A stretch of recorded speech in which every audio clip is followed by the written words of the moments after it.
মহান আল্লাহ তাআলা পৃথিবীতে বহু নবী রাসূল পাঠিয়েছেন, তবে যত নবী রাসূল এই দুনিয়াতে এসেছে তারা সবাই ছিলেন পুরুষ। কোনো নারীকে আল্লাহ এই মর্যাদা দেননি, তবে কোনো নারী নবী রাসূল না হতে পারলেও আল্লাহর ওলি হয়েছেন। তেমনি এক মহিয়সী নারী হযরত রাবেয়া বসরী রানহু, যিনি আল্লাহর এক প্রিয় বান্দিতে পরিণত হয়েছিলেন।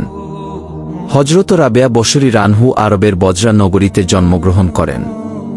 তার পিতার নাম ছিল ইসমাইল এবং মাতার নাম ছিল মাইফুল। তার পিতা এতই গরিব ছিলেন যে যেদিন তিনি জন্মগ্রহণ করেন সেদিন বাতি জ্বালানোর মতো তেলটুকু ছিল না। কিন্তু আল্লাহ তাআলার কি মহিমা, এই অন্ধকার থেকে বেরিয়ে আসা মেয়েটি বিশ্ববিখ্যাত অলিয়া কামেল রমণী উপাধি লাভ করেছিলেন। বাল্যকালেই রাবেয়া বসরীর পিতামাতা মারা যায় এবং তিনি এতিম হয়ে যান। তারপর থেকে তিনি তার বড় দুই বোনের সাথে বসবাস করতে শুরু করেন।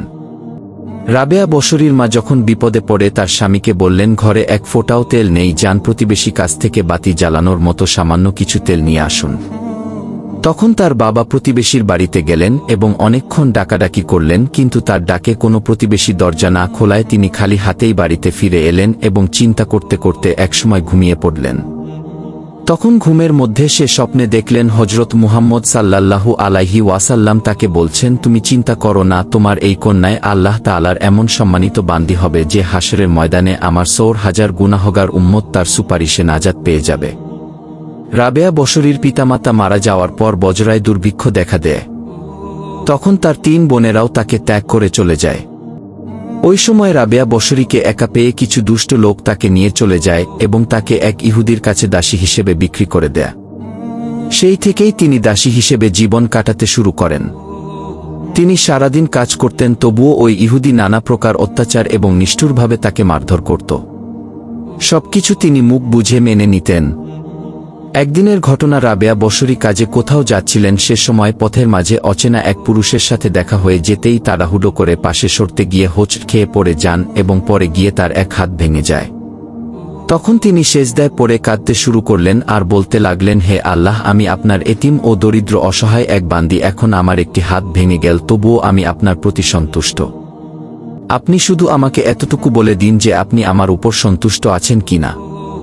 তখন গায়েবী হতে আওয়াজ আসলো, হে রাবেয়া, তুমি আর কান্না করো না, তুমি কোনো চিন্তাও করো না, হাশরের ময়দানে তোমার মর্যাদা এত উচ্চ হবে যে আসমানের সকল ফেরেশতাও তোমার প্রশংসা করতে থাকবে। এখন তুমি ইহুদির ঘরে চলে যাও। এই কথা শুনে তিনি ইহুদির ঘরে চলে আসলেন। রাবেয়া বসরী প্রতিদিন রোজা রাখতেন এবং রোজা রেখেই কঠোর পরিশ্রম করে সারাদিন ইহুদির কাজ করতেন। রাতে যখন সবাই ঘুমিয়ে যেত তখন রাবেয়া বসরী আল্লাহর ইবাদতে লিপ্ত হয়ে যেতেন এবং সারারাত নামাজ আদায় করতেন। তিনি যখন মোনাজাত করতেন তখন কান্না করে বলতেন, হে আল্লাহ, আমার শুধু ইচ্ছে করে আমি সারাদিন তোমার ইবাদত করি, কিন্তু মনিবের কাজের জন্য তা করতে পারি না, তাই তুমি রাগ করো না আর আমাকে ক্ষমা করে দিও। এইভাবে রাবেয়া বসরী ১২ বছর ইবাদত করার পর একদিন ইহুদি মনিব ঘুম থেকে জেগে গুনগুন শব্দ শুনতে পেল। সে রাবেয়ার ঘরে আসলো এবং অবাক হয়ে দেখল যে রাবেয়ার অন্ধকার ঘরটি আলোকিত হয়ে আছে। সে আরও দেখল রাবেয়া বসরীর মাথার উপরে একটি নূরের ফানুস ঝুলছে এবং সেই আলোতেই সারা ঘর আলোকিত হয়ে আছে। রাবেয়া বসরী সেজদায় পড়ে করুণ কণ্ঠে আল্লাহর কাছে বলছিলেন, হে আল্লাহ, আমি তোমার আশিক, সবসময় আমার মনে চায় তোমার ইবাদত করতে থাকি, এটাই আমার অন্তরের শান্তি।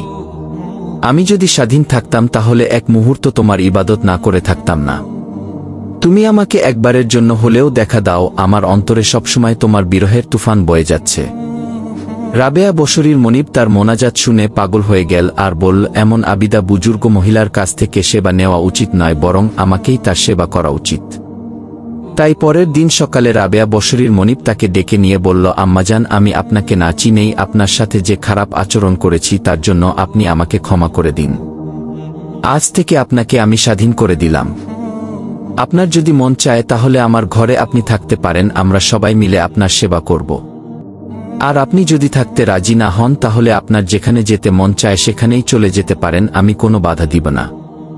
এই অনুমতি পেয়ে সেখান থেকে রাবেয়া বসরী চলে গেলেন এবং আল্লাহ তাআলার ইবাদতে মশগুল হয়ে গেলেন। রাবেয়া বসরী দিনরাত ১০০০ রাকাত নামাজ আদায় করতেন। আরবের শ্রেষ্ঠ অলি বিখ্যাত সুফি হাসান বসরী রানহুর মজলিসে গিয়ে তার ওয়াজ মনোযোগ দিয়ে শুনতেন। হাসান বসরী রানহু তাকে স্নেহের চোখে দেখতেন। নির্জনে বসে আল্লাহর ইবাদতের জন্য একটি স্থান বাছাই করে সেখানে দীর্ঘ 40 বছর আল্লাহর ইবাদতে মশগুল ছিলেন রাবেয়া বসরী। তিনি সারাদিন রোজা রাখতেন এবং নামাজ পড়তেন। ঘুমে যখন তার চোখ বন্ধ হয়ে যেত তখন চোখকে তিনি বলতেন, হে চোখ, যতদিন তুমি দুনিয়াতে থাকো ততদিন তুমি ঘুমের করো না। যখন তুমি দুনিয়া থেকে চিরবিদায় হয়ে কবরে শুয়ে থাকবে তখন কিয়ামত পর্যন্ত নিশ্চিন্তে ঘুমিও। আর যখন তিনি সূর্য উদয় হতে দেখতেন তখন বলতেন, হে রাবেয়া, এই মনে হয় তোমার জীবনের শেষ সূর্য। যখন আয়ান পড়ত তখন ভাবতেন কিয়ামতের দিনের ইসরাফিলের সিঙ্গার কথা। আর যখন অনেক গরম পড়ত তখন তিনি হাসরের মাঠে সূর্যের কিরণে তামার জমিনের গরমের কথা ভাবতেন। যখন তিনি নামাজ আদায় করতেন তখন নামাজের ভুল ত্রুটি যেন না হয় সে বিষয়ে খেয়াল রাখতেন। একদিনের ঘটনা, রাবিয়া বসরীর বাড়িতে 2 জন আলেম লোক আসলেন। তারা নিজেরা বলাবলি করছিলেন, তিনি যদি আমাদের কিছু খেতে দিতেন তাহলে খুব ভালো হতো। তখন রাবেয়া বসরীর কাছে 2টি রুটি ছাড়া তাদের দেয়ার মতো তেমন কোনো খাবার ছিল না। তখন তিনি রুটি 2টি এনে তাদেরকে খেতে দিলেন। এই সময় রাবেয়া বসরীর কাছে একজন ভিক্ষুক এসে বলল, আমি খুব ক্ষুধার্ত, আমাকে কিছু খাবার দিন। তখন রাবিয়া বসরী তাদের সামনে থেকে খাবার এনে ভিক্ষুককে দিয়ে বিদায় দিলেন। কিছুক্ষণ পর প্রতিবেশী এক মালিকিন তার দাসীকে দিয়ে তার জন্য কিছু খাবার পাঠাল। দাসী এসে বলল, আমার মালিক আপনার জন্য এই খাবারগুলো পাঠিয়েছেন। রাবেয়া বসরী ঢাকনা খুলে দেখেন সেখানে 18টি রুটি রয়েছে। তিনি দাসীকে খাবার ফেরত দিয়ে বললেন, এখানে 2টি রুটি কম রয়েছে, তুমি এগুলোকে নিয়ে যাও। 2টি রুটি কম থাকার কারণ হল দাসী তার নিজের জন্য সেখান থেকে 2টি রুটি রেখে দিয়েছিল। দাসী যে রুটি 2টি রেখে দিয়েছিল তা বাকি রুটির সাথে মিশিয়ে 20টি রুটি নিয়ে আবার রাবেয়া বসরীর কাছে আসলো। এবার রাবেয়া বসরী রুটিগুলোকে গুনে দেখলেন সেখানে 20টি রুটি রয়েছে। এবার তিনি দাসীকে বললেন, এই রুটিগুলি আমার জন্যই পাঠানো হয়েছে। দাসী সেখান থেকে চলে গেল।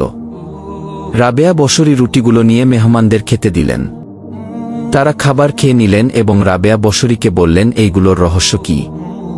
তখন রাবেয়া বসরী তাদের বললেন, আপনারা যখন আমার ঘরে আসলেন তখন আমি বুঝতে পেরেছিলাম যে আপনারা ক্ষুধার্ত, কিন্তু ঘরে 2টি রুটি ছাড়া কিছু না থাকায় সেই 2টি রুটি আপনাদের খেতে দিলাম।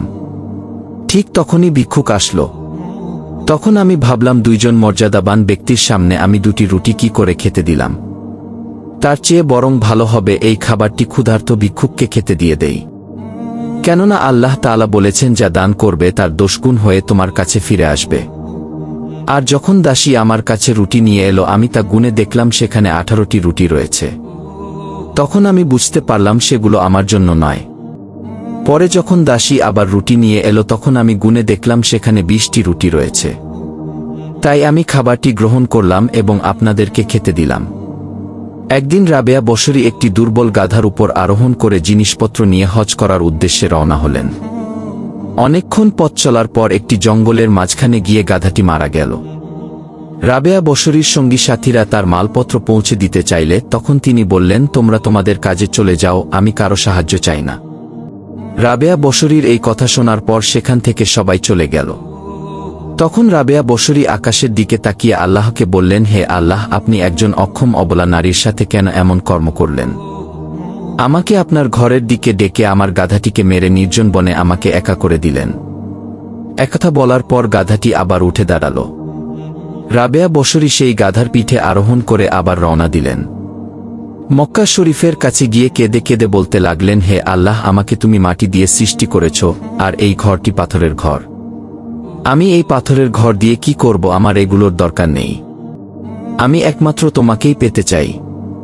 তখন গায়েব হতে আওয়াজ আসলো, হে রাবিয়া, তুমি কি চাও? 18,000 আলেম এখনই ধ্বংস হয়ে যাক। তুমি কি এটা জানো না যে মূসা আমাকে দেখার জন্য তুর পাহাড়ে গিয়েছিল, আর আমার নূরের তাজাল্লিতে পাহাড় চূর্ণ হয়ে গিয়েছিল? আসলে যারা আল্লাহ তাআলার প্রেমের মাঝে সবসময় ডুবে থাকেন তারা এক মুহূর্তে যে শান্তি পান সেই শান্তি দুনিয়ার নেয়ামতেও নেই। রাবেয়া বসরী তৃতীয়বার হজ করার উদ্দেশ্যে রওনা হলেন। 7 বছর পর আরাফাতের ময়দানে গিয়ে উপস্থিত হয়ে বললেন, হে আল্লাহ, আপনার বিরহের আগুনে আমি পুড়ে যাচ্ছি। এই যন্ত্রণা আমি আর সহ্য করতে পারছি না, এবার আপনি আমাকে দেখা দিন। তখন আওয়াজ আসলো, হে রাবেয়া, এটা কেমন দর্শন? প্রার্থনায় তোমাকে পেয়ে বসেছে। তুমি যদি আমার দর্শন কামিনী হয়ে থাকো তবে আমার কাছে দরখাস্ত করো, আমি নূরের ঝলক প্রকাশ করব, তখন আমার নূরের ঝলকে তুমি পরিবশ হয়ে যাবে। তখন রাবেয়া বসরি বললেন, হে আল্লাহ, আপনার নূরের ঝলক সহ্য করার মতো শক্তি আমার নেই। আবার আওয়াজ আসলো, রাবেয়া তুমি উপরের দিকে তাকিয়ে দেখো। রাবেয়া বসরি তখন উপরের দিকে তাকিয়ে দেখলেন রক্তের সাগর শূন্যে ঝুলছে। গায়েব হতে আওয়াজ আসলো, রাবেয়া তুমি যে রক্ত দেখছো এই রক্ত আমার জন্য আমার আশিকের চোখ থেকে বের হয়েছে। তবুও তারা আমাকে দেখতে পারেনি। তারা আমাকে দেখার জন্য ধৈর্য ধারণ করেছে এবং পৃথিবী থেকে বিদায় নিয়েছে। আজ এই পৃথিবী তাদের কোনো নাম নেই, কিন্তু হাসরের ময়দানে পূর্ণিমার চাঁদ হয়ে তারা দেখা দিবে। তখন রাবেয়া বসরি বললেন, হে আল্লাহ, আপনাকে দেখার কোনো যোগ্যতা আমার নেই। এই বলে তিনি সেখান থেকে চলে গেলেন। একদিন রাবেয়া বসরি যখন পর্বতের উপর আল্লাহর ইবাদত করছিলেন, তখন তার চারপাশের পশুপাখিরা রাবেয়া বসরিকে দেখছিল। এই দৃশ্য দেখে হাসান বসরি রানহু সেখানে আসলেন। তাকে দেখে পশুপাখিরা সব পালিয়ে গেল। আরেক দিনের ঘটনা, রাবেয়া বসরি হাসান বসরির বাড়িতে গেলেন। সেখানে গিয়ে হাসান বসরি রানহু ইবাদত করে কান্না করছেন এবং তার গাল বেয়ে চোখের পানি পড়ছে।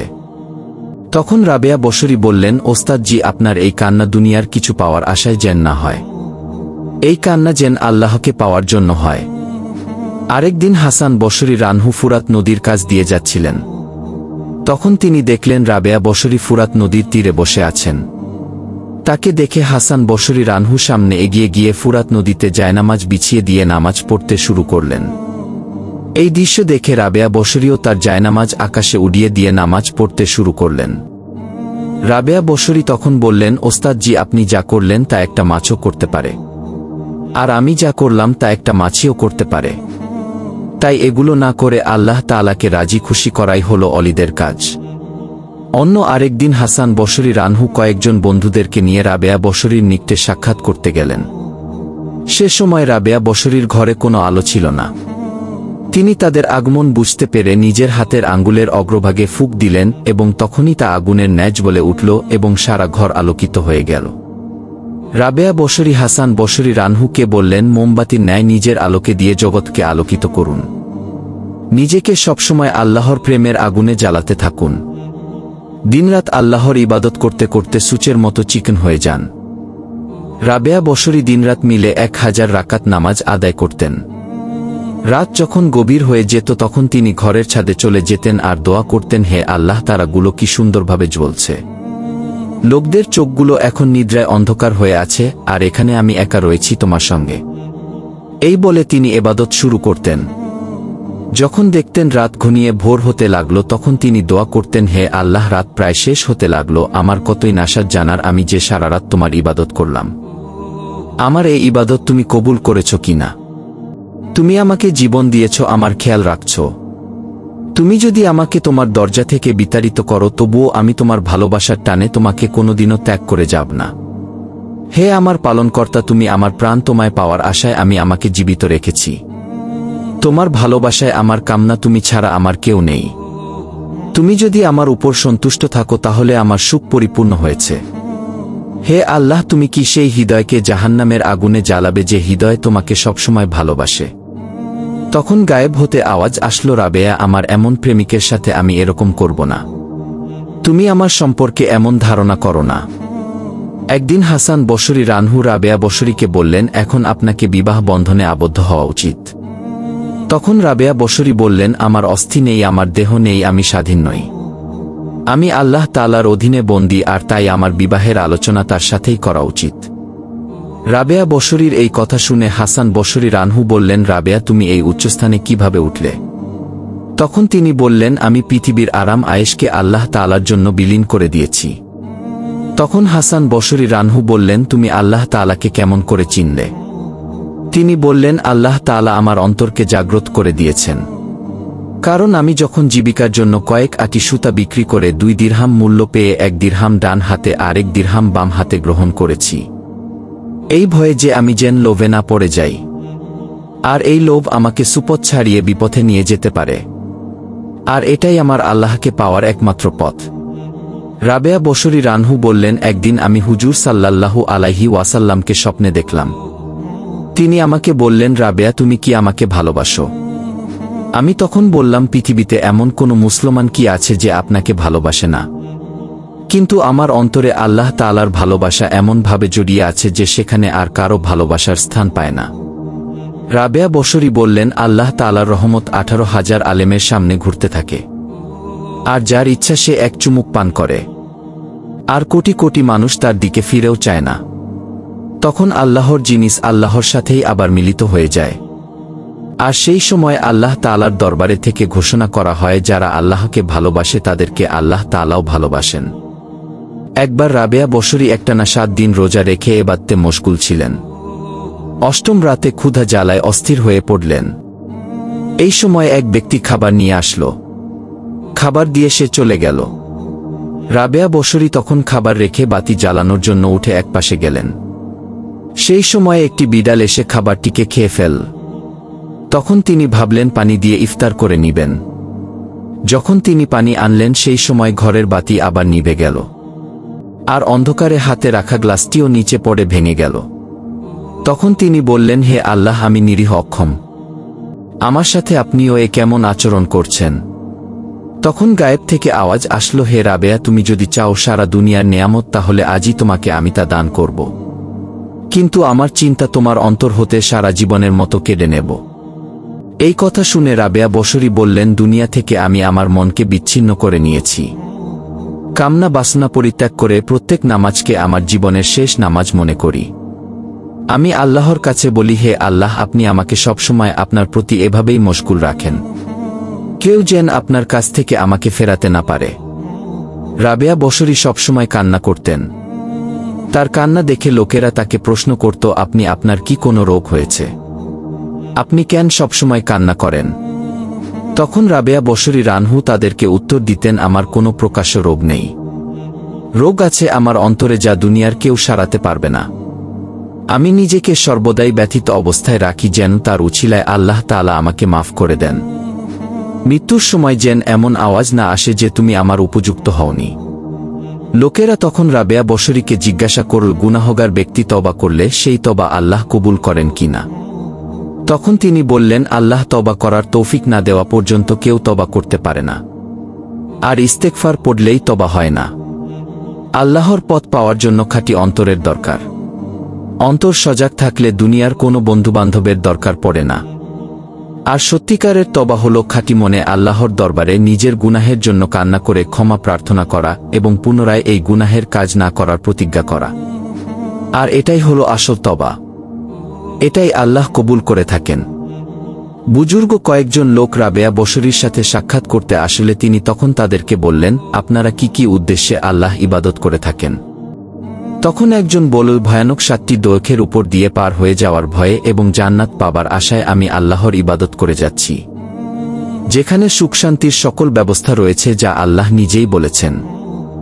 রাবেয়া বসরি তখন বললেন, জান্নাত ও জাহান্নাম যদি না থাকতো তাহলে কি আমরা আল্লাহর ইবাদত করতাম না? আল্লাহ তাআলার কি এমন কোনো গুণ নেই যার জন্য আমরা তার ইবাদত করতে পারি?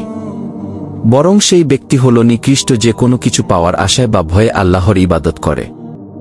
তখন অন্যরা বলল, আল্লাহর কাছে আপনার কিছু চাওয়ার নেই? রাবেয়া বসরি বললেন, আল্লাহকে সন্তুষ্টি করাই আমার চাওয়া।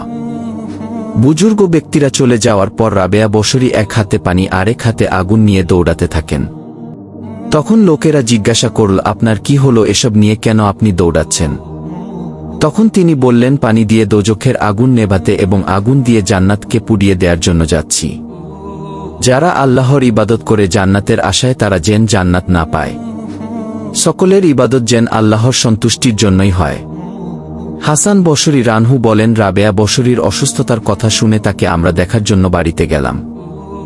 গিয়ে দেখলাম রাবেয়া বসরির ইবাদতখানার ঘরের সামনে একজন ব্যক্তির টাকার থলি নিয়ে দাঁড়িয়ে আছে এবং কান্না করছে।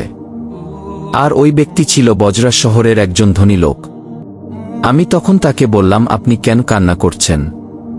ব্যক্তিটি তখন বলল, আমি এই বুজুর্গ নারীর জন্য কান্না করছি। তার বরকতের ছায়া আমাদের উপর হতে চলে গেলে আমরা সকলেই ধ্বংস হয়ে যাব। তাই তার চিকিৎসার জন্য কিছু টাকা নিয়ে এসেছি। কিন্তু তিনি এই টাকা গ্রহণ করবেন কিনা সেই ভয়ে আমি যেতে পারছি না। আপনি বললে হয়তো তিনি এই টাকা গ্রহণ করবেন। তখন হাসান বসরি রানহু রাবেয়া বসরির কাছে এসে ওই ব্যক্তির কথা জানালেন। তখন রাবেয়া বসরি বললেন, আমি এমন আল্লাহকে চিনতে পেরেছি যিনি তার নাফরমান বান্দার জীবিকাও বন্ধ করেন না। তিনি তার আশিক এবং প্রেমিকদেরকে খাদ্য পানি ব্যতীত জীবিত রাখেন। তাই কোনো মানুষের কাছে আমি কিছু আশা করি না। তার টাকা হারাম নাকি হালাল সে বিষয়ে আমি কিছুই জানি না। তার টাকা কিভাবে আমি গ্রহণ করব? একদিন কয়েকজন লোক রাবে বসরিকে বলল, আল্লাহতালা পুরুষ ছাড়া কোনো মহিলাকে তার পয়গম্বর বানাননি। তাহলে আপনি কোন মর্যাদার জন্য গর্বিত? রাবেয়া বসরি বললেন, ফেরাউন বলেছে আমি তোমাদের খোদা। পুরুষ ছাড়া কোনো নারী এমন জঘন্য কথা বলেনি। আর নবী করিম সাল্লাল্লাহু আলাইহি ওয়াসাল্লাম বলেছেন, একজন নেককার মহিলার নেকি ৭০,০০০ জন পুরুষ আউলিয়ার সমতুল্য। যখন হযরত রাবেয়া বসরির ইন্তেকালের সময় হল, তখন তার শিয়রে যে সকল বুজুর্গ লোক বসা ছিলেন তাদেরকে তিনি বললেন, আপনারা এখন এখান থেকে চলে যান। এখানে আল্লাহর ফেরেশতারা আসছেন, তাদেরকে এই জায়গা খালি করে দিন। এই কথা শুনে সবাই বাইরে চলে গেল। তখন ভিতর হতে একটি আওয়াজ আসলো, হে প্রশান্ত আত্মা, আপন রবের দিকে চলো। এমন অবস্থায় যে তুমিও তার প্রতি সন্তুষ্ট এবং তিনিও তোমার প্রতি সন্তুষ্ট। অতঃপর আর কোনো আওয়াজ না আসলে বুজুর্গ লোকেরা ভেতরে প্রবেশ করলেন। সেখানে গিয়ে দেখলেন রাবেয়া বসরি ইহকাল ত্যাগ করে আল্লাহর কাছে চলে গেছেন। ইন্নালিল্লাহি ওয়া ইন্না ইলাইহি রাজিউন। প্রিয় দর্শক, আমরা রাবেয়া বসরির জীবনী কাহিনী থেকে অনেক কিছুই জ্ঞান অর্জন করলাম। আল্লাহ আমাদের রাবেয়া বসির মতো ধৈর্যশীল বানিয়ে দিন এবং নেক আমল করার তৌফিক দান করে দিন। সকলেই বলি আমিন। প্রিয় দর্শক, ভিডিওটি কেমন লাগলো অবশ্যই কমেন্ট করে জানাবেন এবং ইসলামিক ভিডিও পেতে আমাদের চ্যানেলটি সাবস্ক্রাইব করে আমাদের সঙ্গেই থাকবেন।